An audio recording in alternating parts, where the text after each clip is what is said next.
What's this about a private jet?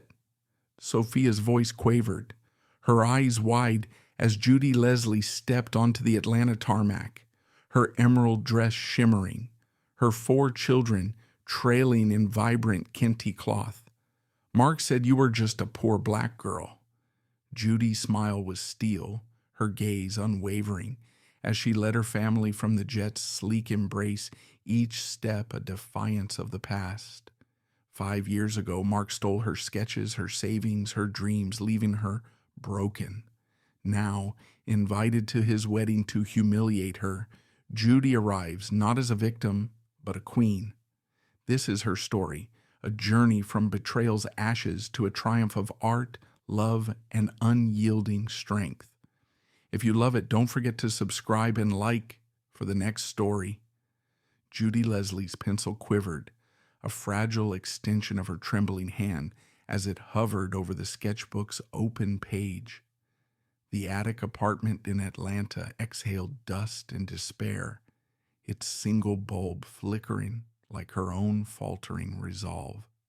Her eyes, dark as the midnight she worked through, traced the Adinkra symbols, Sankofa for return, Dwenemin for strength, woven into the curves of a sofa that married Ghanaian wood carving with sleek modern lines. Her heritage collection wasn't just furniture, it was her grandmother's stories, the pulse of K-Pen logo drums, the weight of a lineage carried in her bones. Her fingers, smudged with charcoal, ached from hours of sketching, each stroke a whispered vow to prove she was more than the world's whispers. Too black, too niche, too much. She leaned back, her braided hair snagging on the splintered chair, her lips parting in a soft exhale. "This is it, Judy," she murmured, voice barely stirring the stale air. "This is you." But doubt clawed at her, sharp as the splinters beneath her. What if they're right? What if I'm not enough? The echoes of design school taunts, amateur, unmarketable, sank into her like damp rot. She clutched the sketchbook tighter, as if it could shield her from the truth. The door slammed open, and Mark Thompson's voice sliced through her thoughts. "Still scribbling, Judy?" His silhouette loomed, all tailored arrogance and whiskey-tainted breath. Blue eyes glinted, not with warmth but with a cold, cutting edge. He tossed his keys onto the table, the clatter jarring her nerves. "Thought you'd be asleep, or at least cooking." Her heart clenched, a familiar ache, but she forced a smile, lips tight as wire. "It's the Heritage Collection, Mark. I'm almost done." She turned the sketchbook toward him, her voice trembling with fragile hope. "This could be big. I just need big?" His laugh was a blade, low and mocking, twisting in her gut. He leaned over, scanning the pages with a smirk. "Looks like something my niece would doodle." "Judy, this is amateur craft, not business material." His fingers flicked the page, dismissing her soul's work. "You don't have the head for this. Stick to what you're good at." Her throat tightened, the air suddenly too thin. "You don't mean that," she whispered, standing, clutching the sketchbook like a lifeline. "You said you believed in me, in us." Her mind flashed to nights he'd praised her to friends, his arm around her, his smile so convincing she'd almost believed it. Almost. Mark's eyes narrowed, his presence suffocating as he stepped closer. "I believe in results, Judy. And this?" He gestured at the sketches. "This isn't it. But don't worry, I've got connections. Give me that book. I'll show it to some investors I know. They'll tell you what I already know." Her pulse hammered, fingers tightening on the leather cover. "Don't give it to him." The thought screamed, raw and primal, but his gaze pinned her, his words coiling like a snake. "You want to help, right?" he said, softer now, honeyed with manipulation. "Trust me, I'll make this work for us." Her heart warred with her gut, her grandmother's voice. "Never let a man steal your light, child," flickered, then faded under Mark's expectant stare. She hesitated, then handed him the book, her fingers brushing the worn leather one last time. "Okay," she whispered, hating the weakness in her voice. Mark's smile was predatory, triumphant. He tucked the sketchbook under his arm and turned to the safe by the wall. "One more thing," he said almost casually, as he opened it and pulled out a stack of cash. Their $20,000 savings, every penny she'd bled for through late-night shifts and skipped meals. Her breath caught.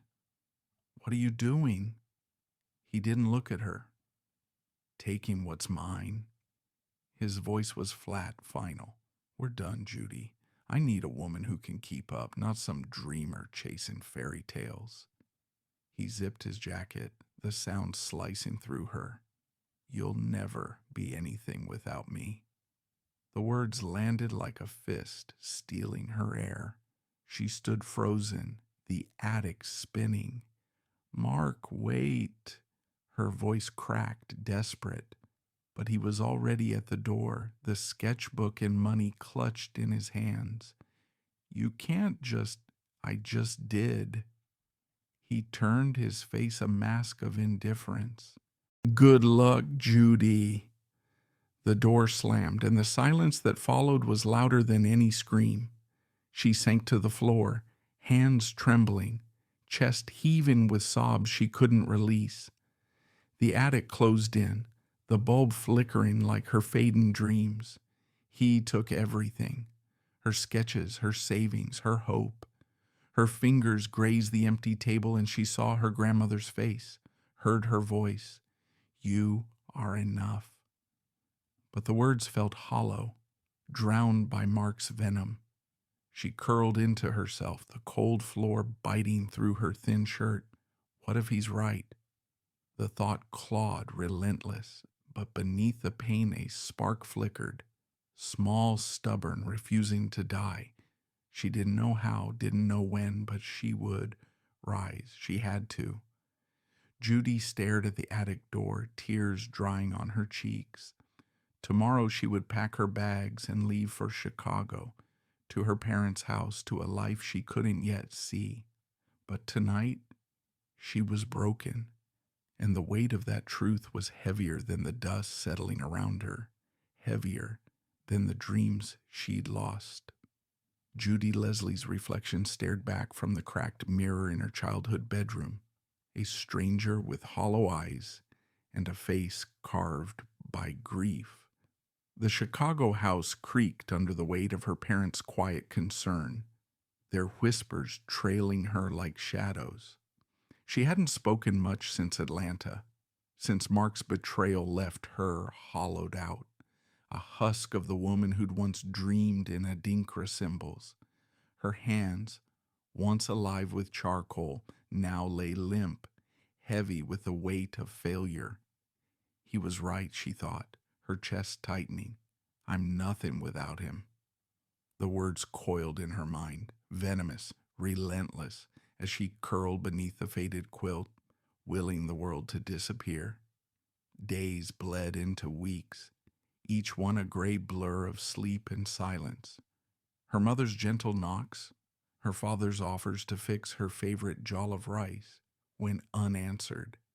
But one morning the attic called, a different attic, this one in her parents' home, stuffed with forgotten relics. "Just help me clear it out," her father had said, his voice soft but firm. Judy trudged upstairs, her slippers dragging, her heart heavier than the boxes she was meant to sort. In the dim light, amid stacks of yellowed photo albums and moth-eaten blankets, she found it, her grandmother's chair. The old banister, carved with kente patterns, stood defiant despite its peeling varnish and frayed upholstery. Judy's fingers brushed the wood, and a memory flickered. Her grandmother's voice, rich as molasses, weaving tales of Ghanaian queens who built empires from ashes. Her throat tightened, a sob threatening to spill.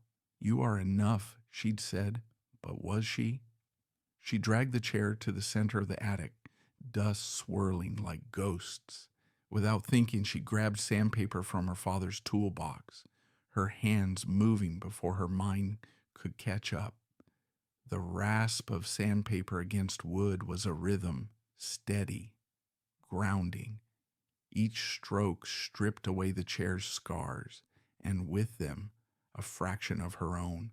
She painted it next, a deep ochre that echoed the earth of her ancestors, then draped it in a dear fabric she dyed herself, its indigo swirls a quiet rebellion against her pain. Her fingers trembled, not with doubt now, but with something fiercer, defiance. When it was done, she stepped back, her breath catching.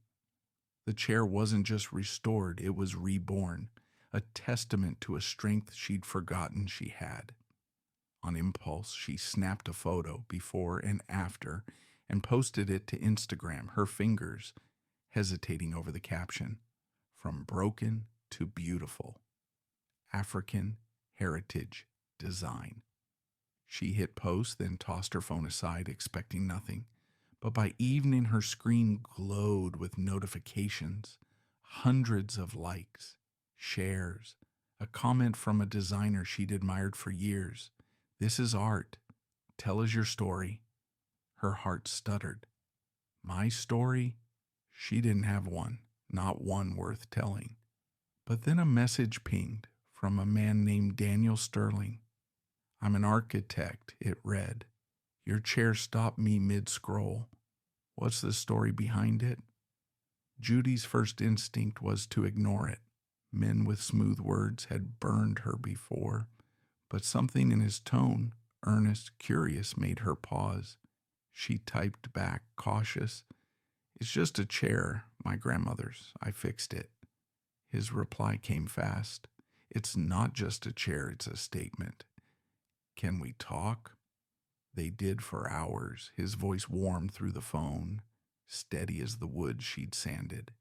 He spoke of his own battles, being dismissed in architecture school for designs deemed too bold, too outside the lines. "I see that in you," he said. "You're bold, Judy, even if you don't see it yet." Her chest tightened, not with pain, but with a flicker of something she hadn't felt in months. Hope. "You don't know me," she said, her voice sharp, defensive. "I'm nobody." "You're wrong," Daniel replied, undeterred. "I see a woman who turned pain into art. Start small, Judy, one chair at a time." He didn't offer money or promises, only a parcel that arrived days later, a set of carving tools, sleek and professional, with a note, "For the next piece." Her fingers traced the handles, her pulse quickening. "He believes in me." But could she believe in herself? She stood, the chair gleaming in the attic's soft light. Her phone buzzed again, more likes, more comments. Strangers asking where they could buy her work. Buy my work? The thought was absurd, exhilarating. She closed her eyes, picturing her grandmother's smile, the kente patterns that had anchored her through the dark. One chair at a time, her lips curved a small, defiant smile. Mark had taken her sketches, her money, her heart, but he hadn't taken her soul. Judy opened her laptop, her fingers steady now, and began searching for a small studio space in Chicago. She didn't know what came next, but for the first time in months, she wanted to find out. The attic, once a tomb of her grief, hummed with possibility.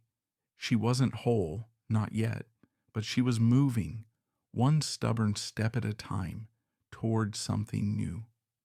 Judy Leslie's hands gripped the edge of a reclaimed oak table, her fingers tracing the grooves she'd carved, Capan logo drum curves, bold and unapologetic, fused with polished steel legs.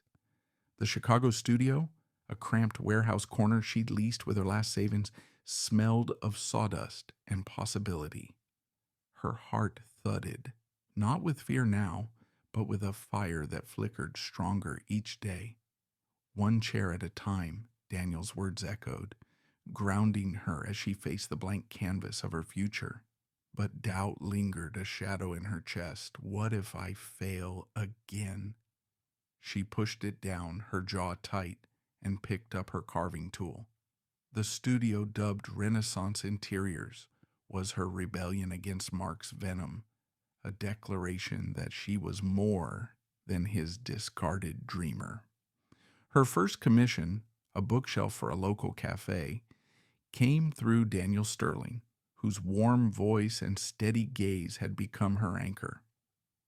"My client needs something unique," he'd said over coffee, his eyes crinkling. "I told them you're the only one who can deliver." Judy's pulse had quickened, torn between gratitude and suspicion. Why does he believe in me? But she'd nodded, swallowing her fear, and delivered a bookshelf etched with Adinkra symbols, its shelves curved like river bends. The cafe owner's jaw dropped. "This isn't furniture," she said. "This is art." Word spread like wildfire. A blog post here, a retweet there, and soon her inbox buzzed with inquiries. But not all doors opened easily.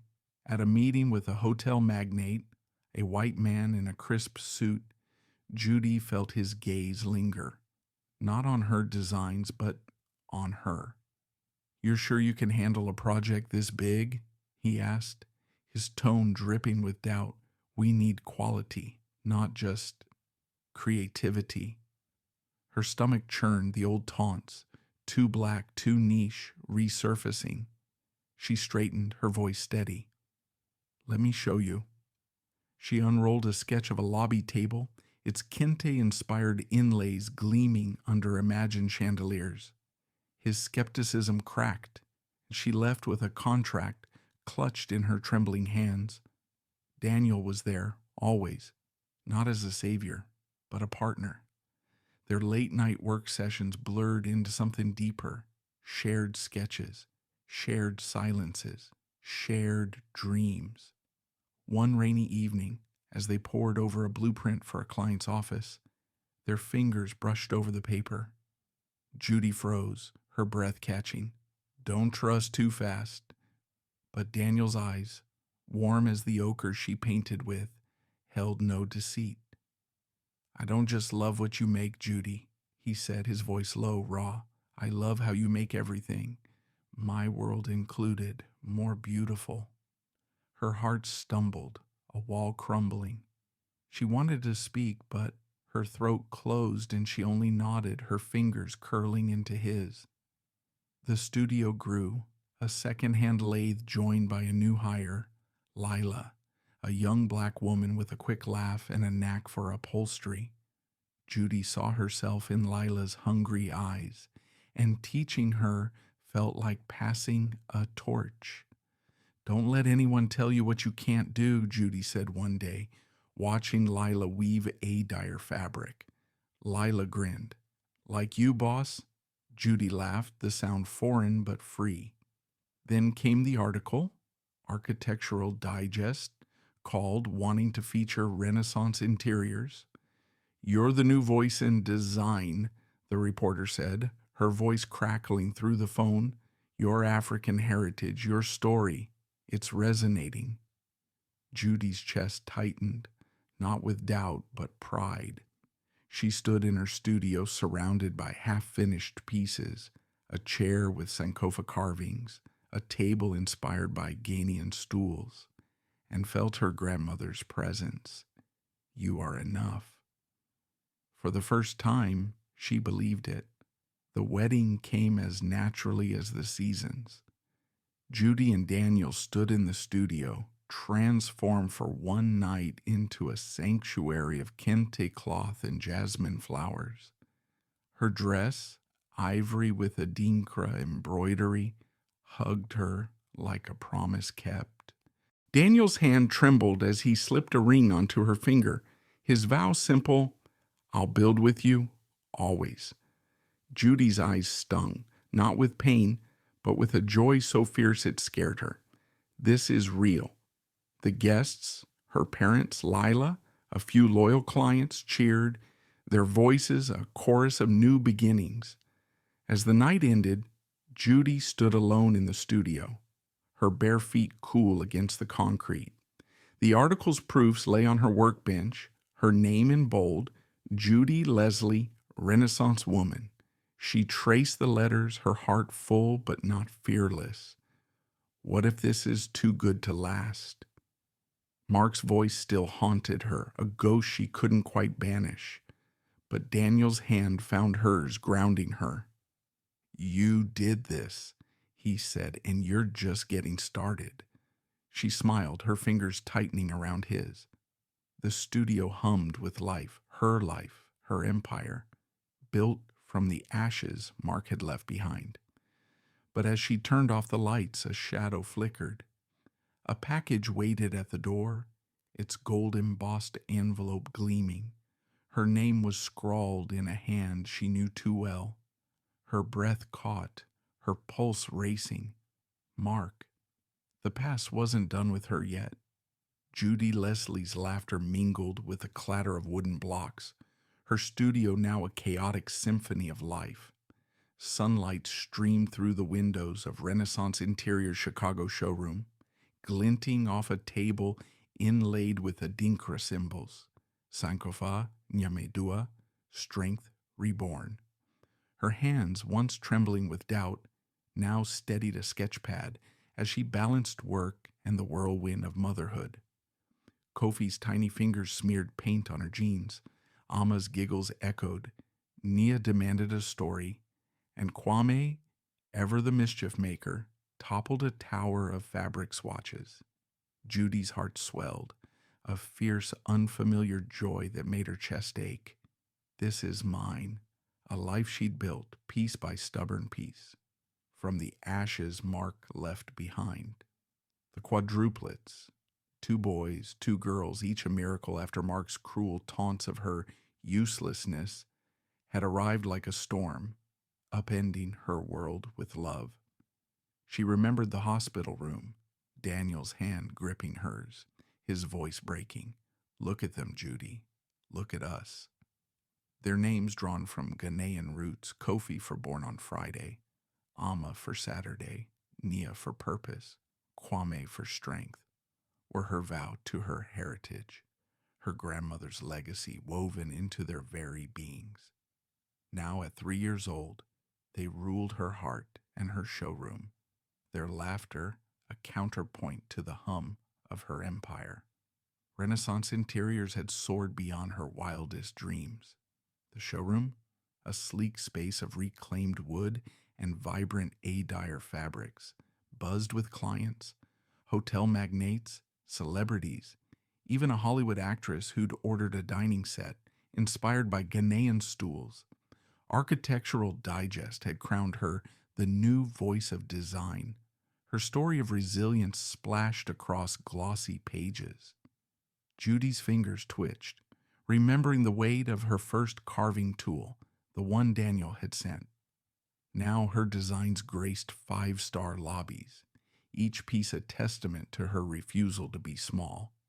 But success wasn't just contracts, it was Lila, her first hire, now leading a team, her eyes bright with the same hunger Judy once felt. Her days were a dance, mornings sketching with clients, afternoons chasing toddlers through the showroom, evenings with Daniel, their hands brushing over blueprints. One afternoon, as Kwame designed a table with crayons, Judy laughed, turning his scribbles into a playful pattern for a children's chair. "You're trouble," she teased, ruffling his curls.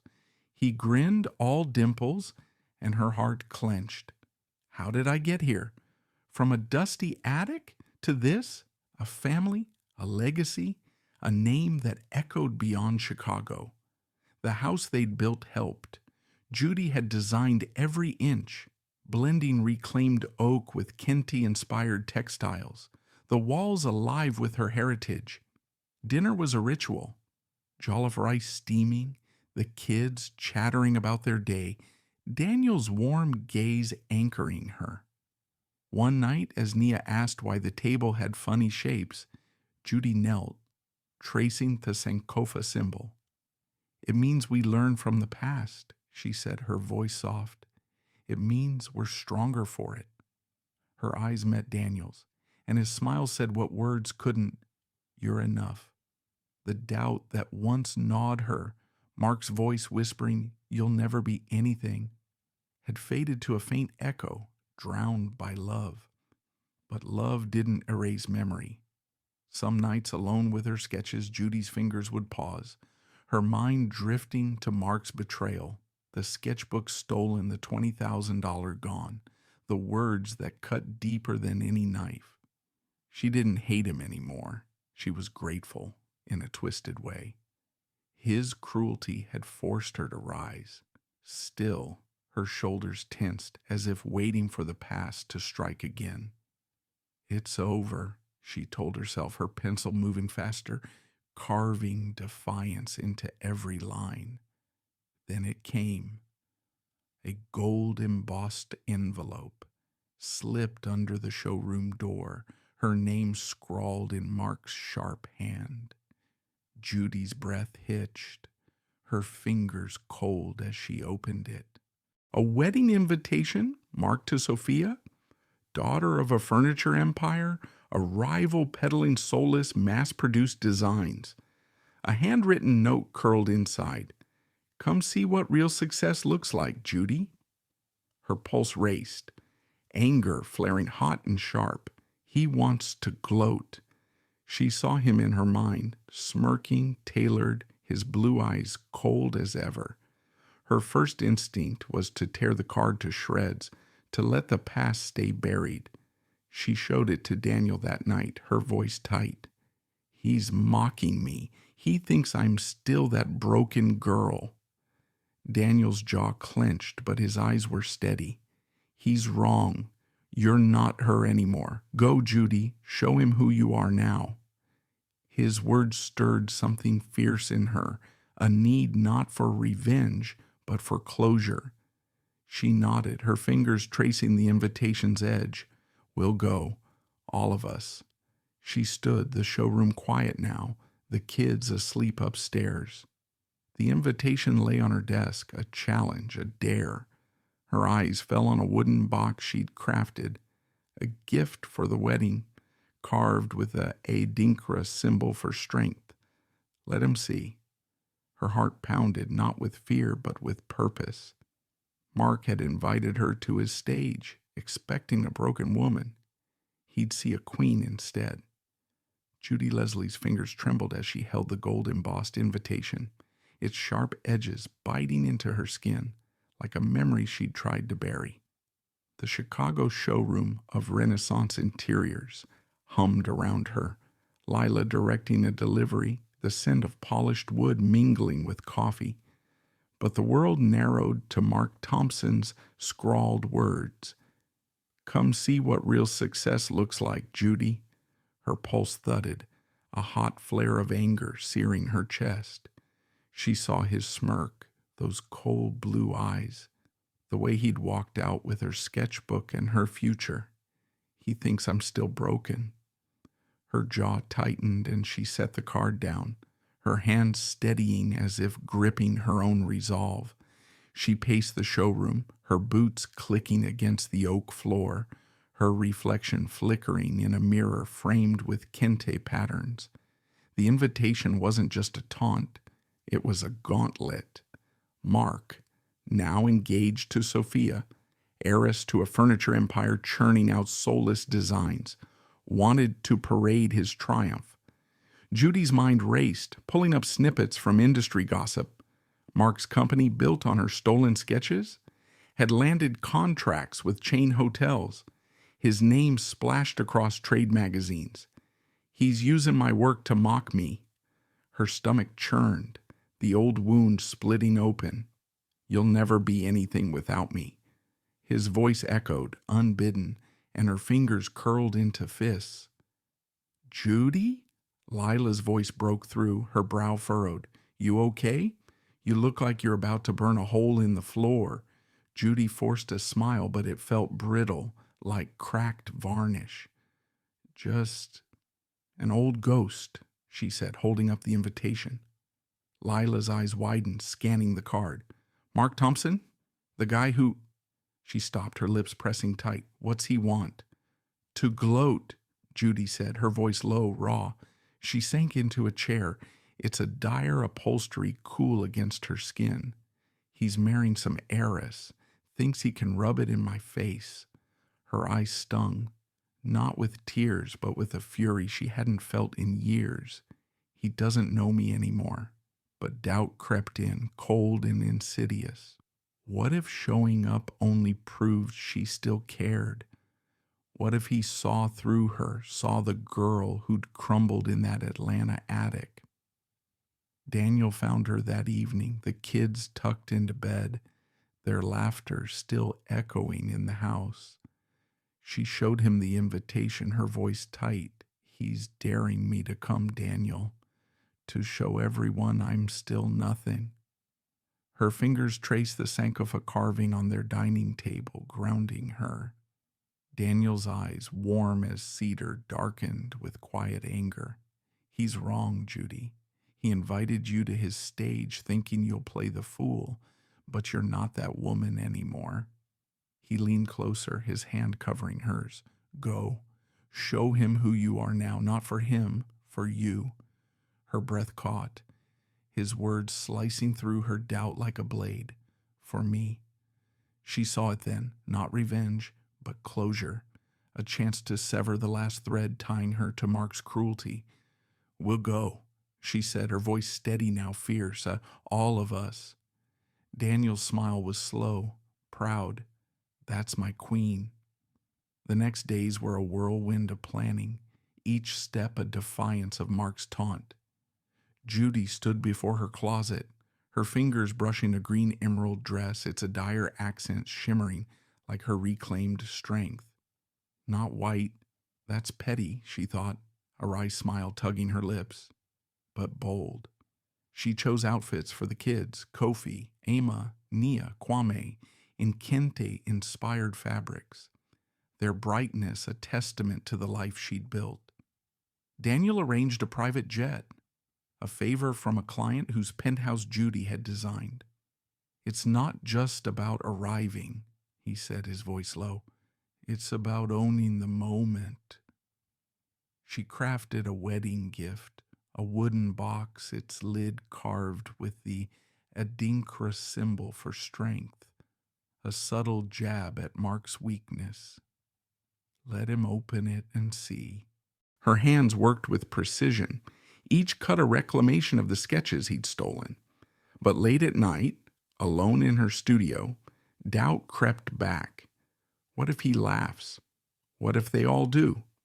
Her fingers paused on the box, her reflection in its polished surface a woman she barely recognized. Strong, yes, but still scarred.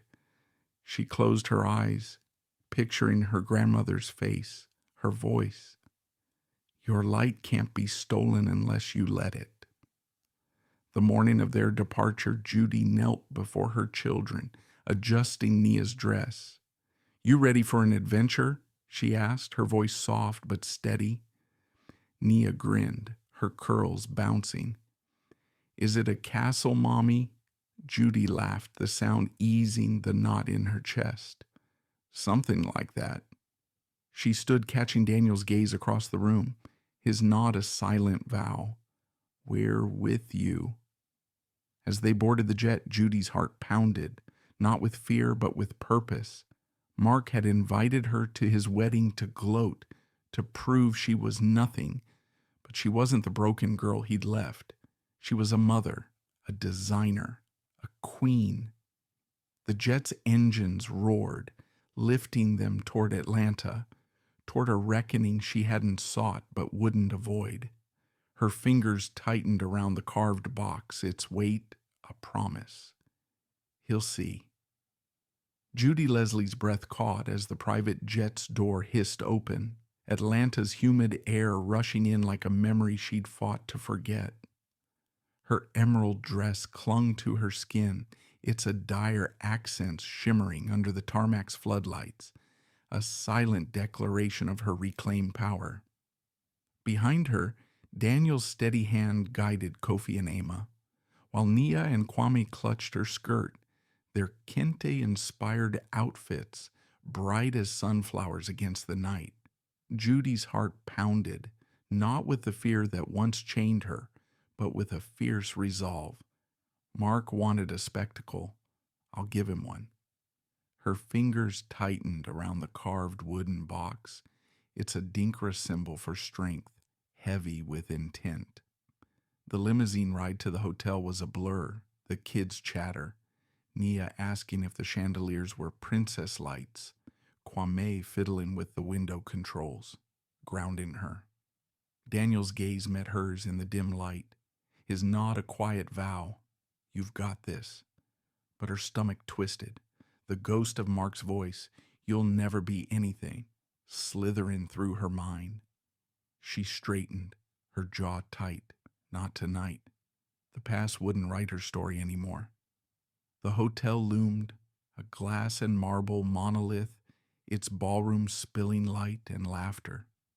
Judy stepped out, Daniel and the kids flanking her like a royal guard. Heads turned, waiters, guests, a photographer snapping candid shots, drawn to the family that didn't just arrive but commanded the moment. Judy's heels clicked on the marble, each step a defiance of the girl who'd crumbled in that Atlanta attic. I'm not her anymore. Her pulse raced, but her smile was steady, practiced, a queen's armor. Inside, the ballroom glittered, all crystal and sterile elegance, the kind of soulless luxury Mark's new empire peddled. Judy scanned the crowd, her eyes landing on him, Mark Thompson tailored and smug, his arm around Sophia, a blonde vision in silk, her smile as polished as the chandeliers. Their eyes met, and Mark froze, his champagne flute pausing midair. He expected me to be broken. Judy's lips curved, not in warmth, but in challenge.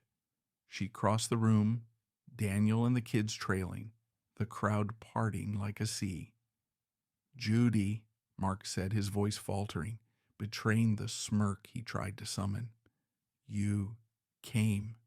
His eyes darted to Daniel, to the children, to the radiance she wore like a crown. You've changed.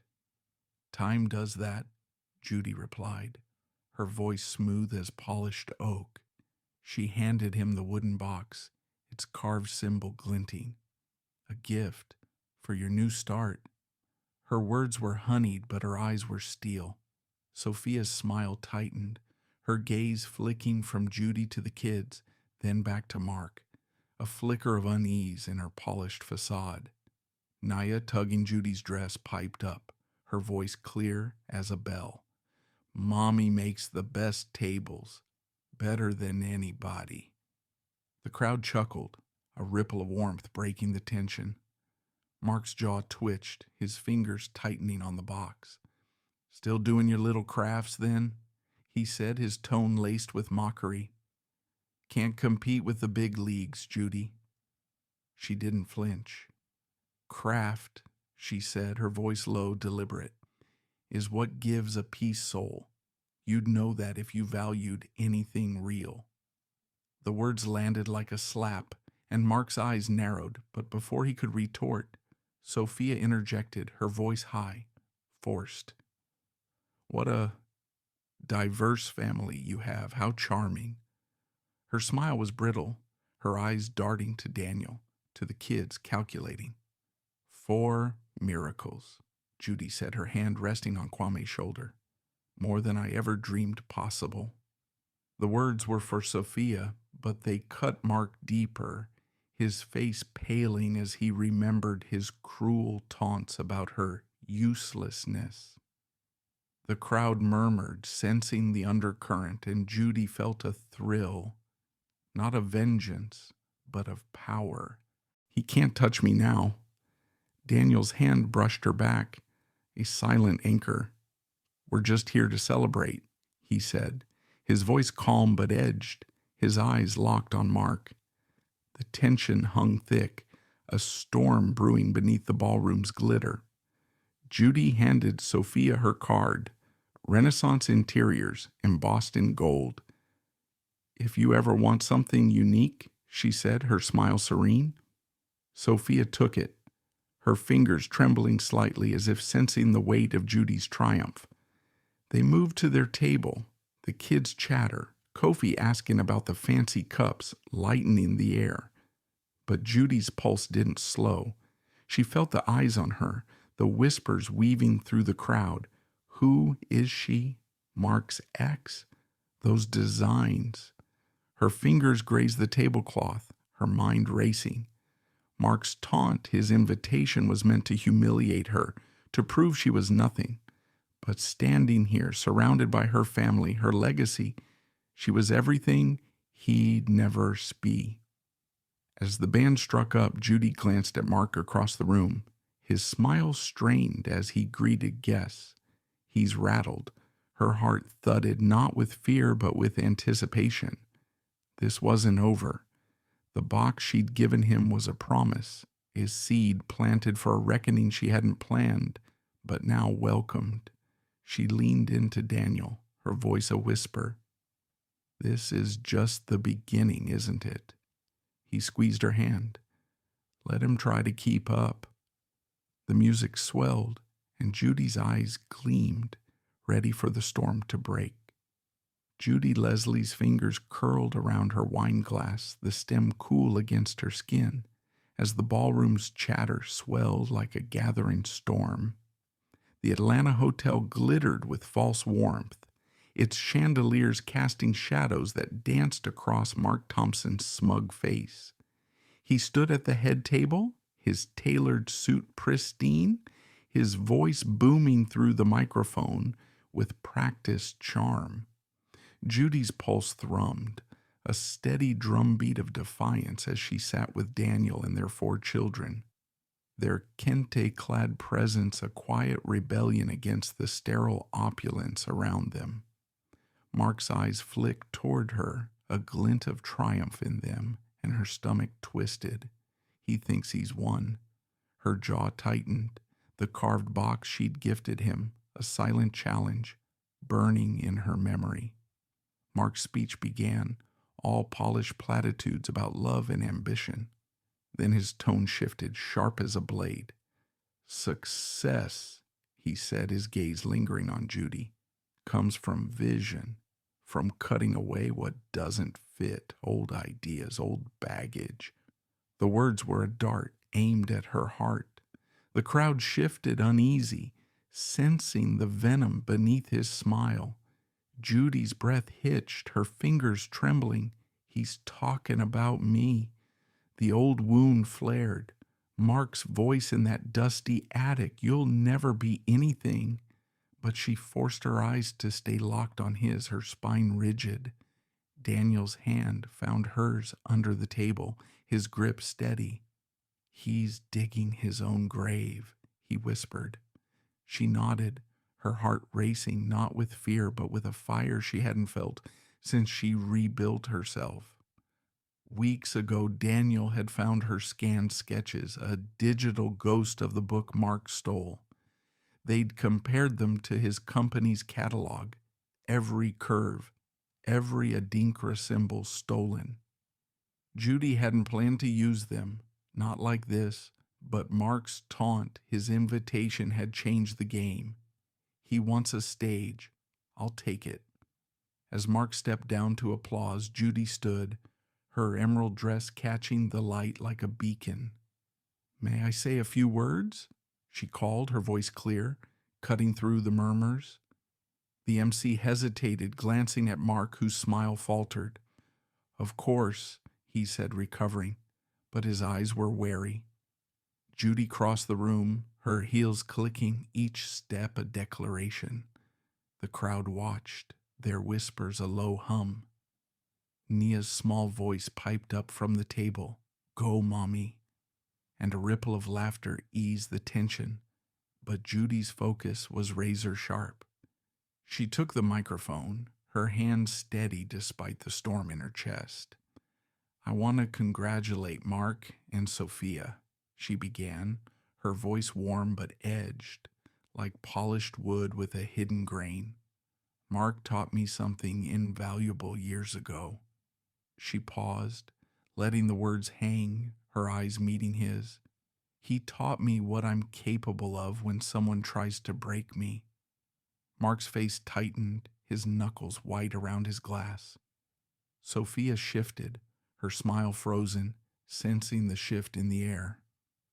"I'm grateful," Judy continued, her voice rising, "because without him, I wouldn't have Renaissance interiors. I wouldn't have my family." She gestured to Daniel and the kids, their faces glowing with pride. "And I wouldn't have learned the value of my own work." She nodded to Daniel, who signaled the technician they'd bribed earlier. A risk, but worth it. The ballroom's screen flickered to life and a gasp rippled through the crowd. On the left, Judy scanned sketches, vibrant with adinkra symbols, sankofa, strength, endurance. On the right, Mark's best-selling collection, identical down to the smallest curve. "This," Judy said, her voice steady, lethal, "is where Mark's vision began, in my sketchbook 5 years ago." The room fell silent, the air thick with shock. A woman in the crowd whispered, "Is that plagiarism?" Another, louder, a man in a suit. "Those are her designs?" Mark's face drained of color, his mouth opening, closing, like a fish gasping for air. "It's a coincidence," he stammered, but his voice cracked, unconvincing. Sophia's eyes widened, her hand clutching her necklace, betrayal dawning. Judy didn't need to say more. The evidence spoke, stark and undeniable. She stepped back, handing the microphone to the MC, her heart pounding with a strange calm. "I did it." She'd come to close a chapter, not to destroy him, but the truth was its own weapon. As she returned to her table, Nia climbed into her lap, whispering, "You're the best, Mommy." Judy's eyes stung, but she smiled, kissing her daughter's forehead. The crowd's murmurs grew louder, eyes darting between her and Mark, who stood frozen, his empire crumbling in real time. Sophia stood abruptly, her chair scraping, her face a mask of fury and humiliation. She didn't look at Mark, only at Judy, and for a moment their eyes locked, not as enemies, but as women who'd seen the same lie. Judy nodded, a small gesture of understanding, before turning to Daniel. "Let's go," she said softly. He took her hand, leading the kids out, their laughter a bright note against the chaos left behind. As they stepped into the night, the humid air felt like freedom. Judy's chest was light, her scars no longer bleeding. Mark had invited her to humiliate her, but she'd rewritten the story. The limousine waited, and as they climbed in, Kwame asked, "Did we win, Mommy?" Judy laughed, a sound raw and free. "We didn't need to, baby. We already have everything." Judy Leslie's fingers brushed the edge of her sketch pad, the paper soft under her touch, as dawn painted the Chicago studio in hues of gold. The air smelled of fresh varnish and coffee, a quiet hum beneath the chaos of yesterday's triumph.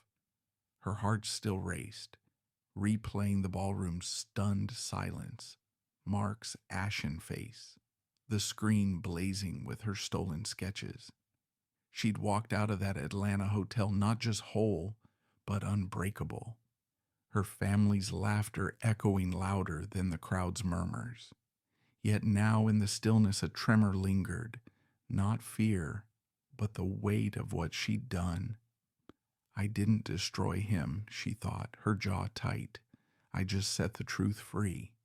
Her eyes flicked to the Sankofa carving on her desk, its curves whispering, "Learn from the past." Her phone buzzed, a cascade of notifications. Headlines screamed, "Furniture tycoon accused of plagiarism at own wedding." Social media churned with clips of her speech, her designs side by side with Mark's. A trade blog dug deeper, exposing his history of borrowing from junior designers. Sophia's family company, tied to Mark's, saw its stock plummet 20% overnight. A message from Sophia blinked on her screen, brief but heavy. "Thank you for the truth. I needed to know." Judy's chest tightened, a pang of empathy for the woman who'd stood in that ballroom blindsided. She's not my enemy. She deleted the message, her fingers steady, choosing to let it go. Daniel entered, his footsteps soft, carrying 2 mugs. "You're up early," he said, his voice warm but searching. He set a coffee beside her, his eyes catching hers. "You okay?" She nodded, but her throat caught, the weight of last night pressing down. "I didn't want to ruin him," she whispered, her fingers tracing the mug's rim. "But he invited me to his stage. I couldn't let him rewrite my story." Daniel's hand covered hers, grounding her. "You didn't ruin him, Judy. He did that himself. You just held up a mirror." His words settled her, a balm to the flicker of guilt. He's right. Mark had built his empire on her sketches, her pain. She'd only reclaimed what was hers. Her lips curved, a small, fierce smile. "I'm glad we went." The studio door swung open, and Lila burst in, her eyes wide. "Judy, you're viral." She held up her phone, a video of Judy's speech racking up thousands of views. "People are calling you a queen, and we've got 10 new client emails already." Judy laughed, the sound raw, free, her heart lifting. Renaissance Interiors wasn't just surviving, it was soaring. She stood, pulling Lila into a hug. "Then let's get to work." The day blurred with calls, clients, reporters, even a women's empowerment group asking her to speak. Judy declined a lawsuit against Mark, her voice firm when she told Daniel, "I don't need his money. The truth was enough." Instead, she poured her energy into a new project, a free workshop for women in design, especially women of color, to share her story and tools. If I can rise, so can they. Her fingers itched to create, to teach, to build something bigger than herself. By evening, the studio glowed with purpose. Judy sketched a new collection, inspired by the Adinkra symbol Sankofa, Return and Learn, its lines weaving past and future into tables and chairs that felt alive. The kids tumbled in, Kofi brandishing a crayon like a sword, Amma trailing glitter, Nia demanding, "Mommy, draw me." Kwame, ever the instigator, asked, "Can I make a table too?" Judy laughed, scooping him up. "One day, trouble. You'll make something amazing." Her heart swelled, the chaos of her family a symphony she'd never tire of. Daniel joined them, his arm around her, his gaze soft. "You changed the game last night," he said, his voice low. "Not just for you, for everyone watching." She leaned into him, her eyes on the kids, their laughter filling the space where doubt once lived. "This is my empire. Not just the showroom, the contracts, the headlines, but this: love, legacy, strength." She stepped to the window, the Chicago skyline glittering beyond. The past was there, Mark's betrayal, the attic's dust, but it no longer held her. She thought of her grandmother, her voice clear as ever. "Your light can't be stolen unless you let it." Judy hadn't let it. She'd built a life that shone brighter than Mark's lies, brighter than the pain he'd left her with. Her fingers grazed the Sankofa sketch, its curves a promise to herself. Keep going. A new email pinged, an invitation to a design conference, her name in bold as the keynote speaker. they see me. Not the broken girl Mark discarded, but the woman she'd become. She turned to Daniel, her voice steady. We're just getting started, aren't we? He grinned, pulling her close. You have no idea. The studio glowed, sunlight spilling over her sketches, her family, her future. Judy Leslie wasn't just a survivor. She was a phoenix, risen from ashes, her wings wide enough to lift others with her. And as the kids' laughter rang out, she knew this was her story, and it was only the beginning. Judy Leslie rose from betrayal's ashes, transforming pain into a radiant empire of art and love. From a dusty attic to a private jet, she reclaimed her stolen dreams, exposing Mark's deceit with unshakable truth. Her story, a testament to resilience, lives in her family, her designs, her legacy. Thank you for joining us on this journey of triumph and heart. Please subscribe to our channel for more stories of courage and redemption, and stay tuned for the next tale that will captivate your soul. Your support fuels our storytelling. See you soon.